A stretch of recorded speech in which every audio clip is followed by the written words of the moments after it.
Perkenalkan, aku Ana Angelika Flortanasa dengan NIM 21095111119 dari kelas D ingin menyampaikan terkait penanganan anak babi. Apa aja sih yang ada di penanganan anak babi? Cek selanjutnya. Yang pertama, ada kandang anak babi yang digunakan untuk menaruh anaknya terlebih dahulu ketika babi masih dalam proses melahirkan, sehingga anaknya tidak berlarian kemana-mana.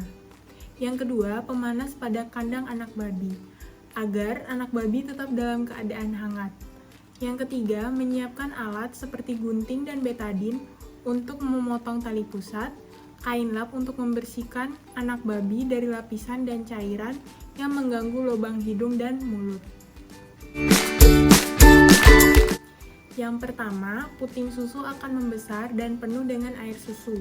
Yang kedua, vulvanya membengkak. Yang ketiga, babi akan merasa gelisah. Yang keempat, babi akan tidur telentang dan nafas terenggah-enggah.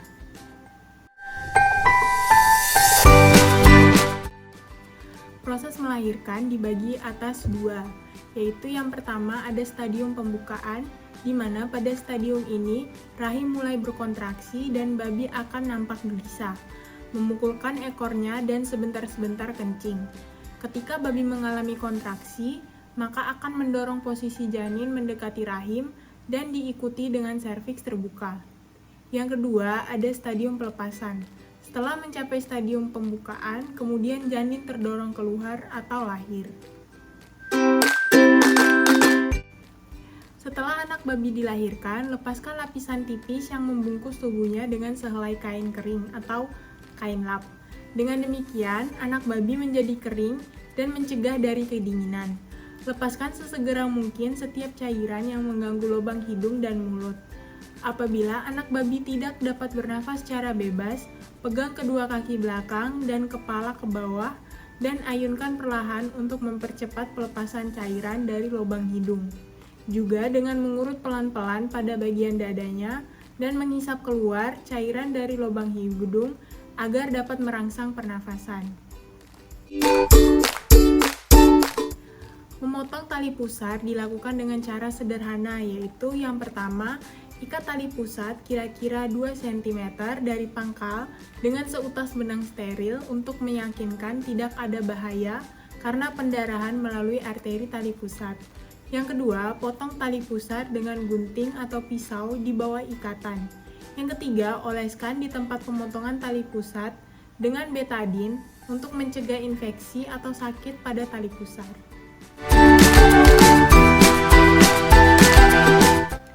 Pemotongan ekor dilakukan agar anak babi tidak menggigit ekornya. Panjang ekor yang dipotong dapat dari ujung hingga pangkal ekor, tetapi biasanya cukup untuk memotong 2/3 hingga 3/4 dari ekor.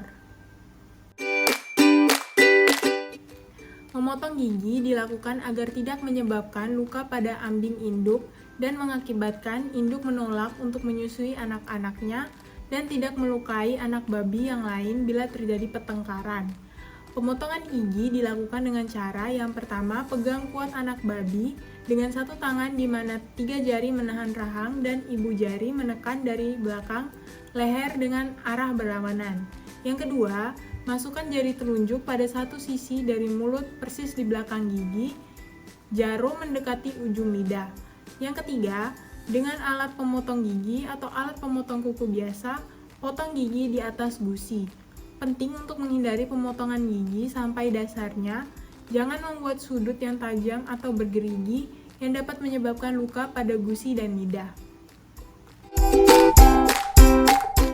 Setelah pemotongan gigi, letakkan kembali anak babi bersama induknya agar anak babi dapat menyusu atau memperoleh air susu pertama atau kolostrum yang mengandung banyak daya tahan tubuh yang tinggi. Penyerapan kolostrum adalah kritis untuk kehidupan anak babi yang baru lahir sebagaimana fungsinya, yang merupakan sumber utama kekebalan melawan penyakit pada masa awal kehidupan. Hal yang perlu dicatat bahwa secara bertahap terjadi perubahan kolostrum menjadi air susu. Nah, pada 2 atau 3 hari periode transisi ini terjadi. Apabila ada anak babi yang lemah, harus diberikan kesempatan yang baik untuk menyusu dengan mengarahkan anak-anak babi ke ambing induk. Anak babi butuh 0,5 liter per ekor. Produksi air susu meningkat pada minggu ke-3 sampai ke-6. Minggu ke-8 menurun drastis. Nah, mulai minggu ke-6, anak babi perlu asupan makanan tambahan. Selanjutnya, kastrasi dilakukan agar yang pertama mengurangi stres dan pendarahan. Yang kedua, untuk mempertahankan kualitas daging lebih bagus dan penimbunan daging dan lemak lebih cepat. Yang kedua, agar pejantan yang tidak dipergunakan lagi untuk bibit atau pemacet, dagingnya tidak bau. Yang ketiga, untuk menghindari babi jantan yang berkualitas jelek, mengawini calon-calon babi induk yang bagus.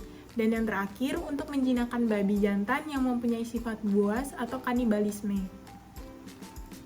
Kastrasi dilakukan dengan 2 cara, yaitu yang pertama ada cara tertutup dengan cara mengikat saluran menuju testes, dan yang kedua ada cara terbuka dengan melakukan pembedahan guna mengeluarkan testes atau ovari yang kemudian dipotong.